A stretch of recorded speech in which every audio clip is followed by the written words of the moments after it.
Drama तेरे बिन की पिछले हफ्ते एक ही किस्त ऑन एयर हुई। बुध जुमेरात की बजाय सिर्फ बुध को ऑन एयर हुआ और उसको सेकंड लास्ट किस्त बना के उस पर और हाइप क्रिएट करने की कोशिश की।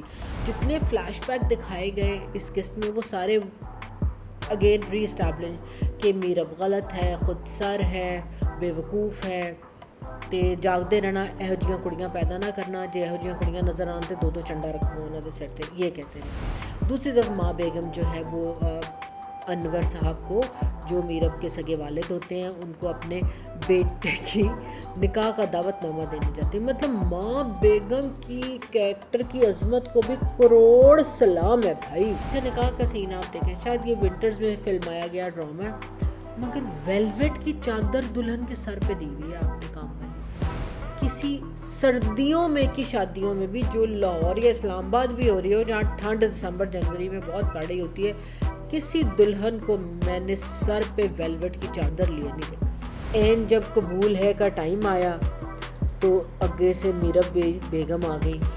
बस उन्हें ये नहीं कहा ये निकाह नहीं हो सकता। उनकी शक्ल ऐसी थी जिस तरह दे जा सखिया राहे खुदा, या जो दे उसका भी भला, जो ना दे उसका भी भला। और उत्थे सारे दंदल पै गए।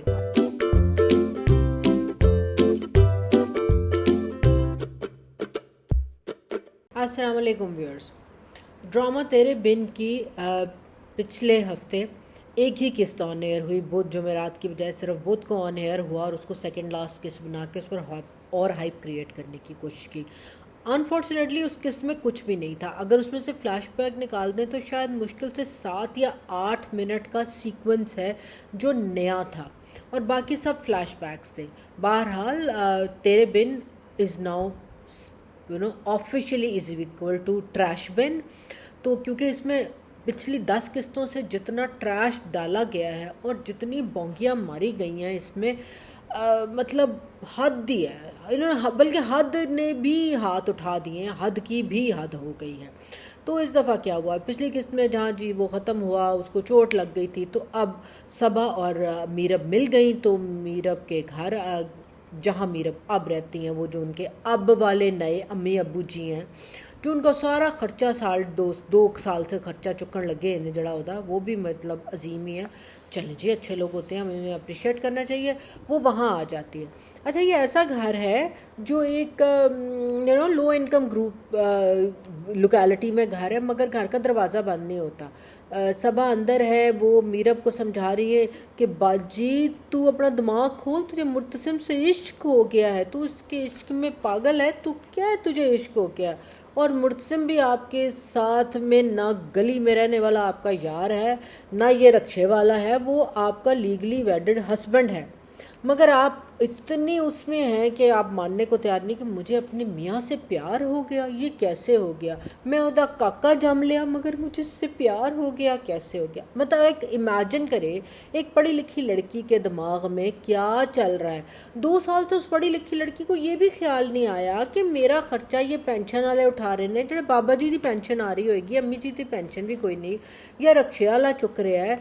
मेरी बेटी को चोट लगी है तो मेरे पास चौनी नहीं है कि मैं उसका इलाज करा सका, उन्हें अस्पताल ले जा सका, वहाँ पर तेरे पास 2 रुपये भी नहीं है। एक्चुअली आपके पास रक्षे वाले को देने को पैसे भी नहीं थे, आप बगैर कोई पर्स हाथ में उठाए भागी, अपना बच्चा उठाए भागी थी। तो आपका क्या ख्याल था कि आपको पिछली किस्त में जब ऐसा हुआ था कि आपको रास्ते में कोई रॉबिन हुड मिल जाएगा, कोई ऐसा आपको कौन बंदा मिल जाएगा जो मुफ्त में आपको ले भी जाएगा, इलाज भी करेगा, वापस भी आ जाएगा। एक छिलका सी चेन थी, वो भी उस रक्षे वाले ने ले लिया। आज तक उस चेन के पीछे ही आपका वो खर्चा उठाया जा रहा है, वल्लाह आलम बिल सवाब। तो बहरहाल बहनों और भाइयों, सबा उसको ये समझाने की कोशिश करती रही कि भाईजान आप जो हैं wake up, smell the coffee, नहीं तो चंडा होर पैनियां ने, बंदे दी पुत्तर बन जा। और इतनी देर में बाहर से वो बाबा जी और बाबी जी जो हैं वो आ जाते हैं, और घर का दरवाज़ा जैसे मैंने कहा बंद नहीं होता, और वो अंदर घुस आते हैं और वो पूरी गुफ्तगू सुन रहे होते हैं। अच्छा, उन बाबा बाबी ने सबा को कभी नहीं देखा, और शायद उनको ये हाँ ज़रूर मालूम है कि उसकी कोई दोस्त है सबा। वो कहती ये मेरी दोस्त सबा है। वो कहते हैं अस्सलाम वालेकुम। वो जिस तरह की उसकी सहेलियाँ घर में आती हैं जाती हैं, ना वो पूछते ने बाजी है कौन, ना यह दसते ने बाजी है कौन। वो जनाब अंकल आंटी जो है ना, वो मामू फिर एक दफ़ा और मामू बन जाते हैं और वो चली जाती हैं।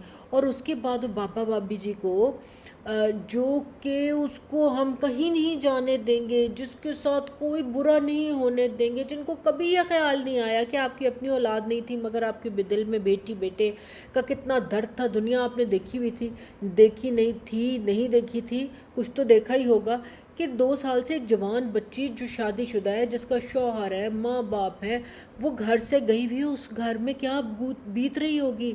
बच्ची को अकल नहीं, आपको तो अकल है कि आप रीच आउट करें, मगर कोई आप एफर्ट नहीं करते कुछ भी, क्योंकि आप कहते हैं हम नहीं जाने देंगे। उसके झूठ दर झूठ को आप एब्जॉर्ब करते जाते हैं और ज़रा बड़े होने का या अक्लमंद होने का चुनना ज़ीरा सा सबूत नहीं देते।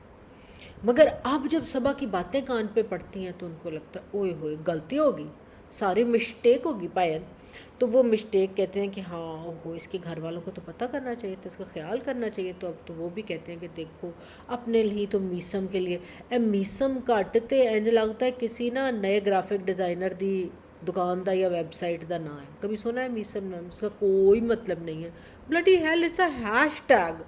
मतलब क्या सोच रहे थे ना डायरेक्टर और राइटर साहब कि एक आपको नाम नहीं मिला मीम की तर्ज पे, M&M के साथ एक और मीम जोड़नी थी आपने। बहरहाल तो और साथ ही उनको बाबा बाबी को उसके वालदैन का, उनके घर वालों की तकलीफ़ का, उनकी इज़्ज़त बेइज्जती का और अपनी मौत भी नज़र आने लगी। जैसे सबा नहीं होकर गई थी बेइज्जती जेवर साहब जो थे, उनकी कोई टिकटॉक वीडियो उनके आगे से गुजरी थी कि उनको पता चल गया कि भैन कल मर गए थे, एदा कौन होएगा, कोई नहीं, फिर उधर चैनल नाल ब्याह करा देंदे तुसी। बहरहाल जी वो चले गए और जितने फ्लैशबैक दिखाए गए इस किस्त में वो सारे अगेन री इस्टैब्लिश कि मीरब गलत है, खुदसर है, बेवकूफ़ है, तो जागते रहना, ਇਹੋ ਜਿਹੀਆਂ कुड़ियाँ पैदा ना करना, जे ਇਹੋ ਜਿਹੀਆਂ कुड़ियाँ नज़र आन तो 2-2 चंडा रखो उन्होंने सिर ते, ये कहते हैं। दूसरी तरफ माँ बेगम जो है वो अनवर साहब को, जो मीरब के सगे वालिद होते हैं, उनको अपने बेटे की निकाह का दावतनामा देने जाते हैं। मतलब माँ बेगम की कैरेक्टर की अजमत को भी करोड़ सलाम है भाई, वाह। कितनी वाही आती है कि एक जिसकी बेटी गुमी हुई है उसके बाप को कह रहे कोई बात नहीं, वो बेटी तो गुमी हुई है, वो तो बदकिरदार बेटी थी, दफ़ा करो, बदकिरदार हो तो बेटियां हो तो बाहर फेंक दो, लड़के बदकिरदार हो तो कमरे के अंदर ले आओ। हाँ, तो वो आप उसको कहते हैं कि मगर मुझे तो अपनी बेटी की खुशी देखनी है, तो आप निकाह पे आ जाएं, तो पाइन बिस्ती करके काट देते हैं। तो वो जी निकाह का सीन शुरू हो जाता है। अच्छा, निकाह का सीन आप देखें, शायद ये विंटर्स में फिल्माया गया ड्रामा है, मगर वेलवेट की चादर दुल्हन के सर पे दी हुई है आपने, काम वाली। किसी सर्दियों में की शादियों में भी, जो लाहौर या इस्लामाबाद भी हो रही हो, जहाँ ठंड दिसंबर जनवरी में बहुत पड़ी होती है, किसी दुल्हन को मैंने सर पे वेलवेट की चादर लिए नहीं देखा। आपने इसको वेलवेट की चादर दे दी। इससे पहले आप डायरेक्टर साहब भूल गए कि आपने एक डिज़ाइनर्स की लाइन दिखाई थी, तो ये जोड़ा उन्हें बनवाया इन्ना को काम वाला। हाँ, उसने कहा था सादगी से होगा, तो कोई चज का जोड़ा नहीं लभ्या सी थानू। खैर जी, आप उसको ले आए और ये आपने, और इन ड्रामे में डायरेक्टर साहब और राइटर साहब, दुल्हन का मेकअप कराने का भी रिवाज कोई नहीं है।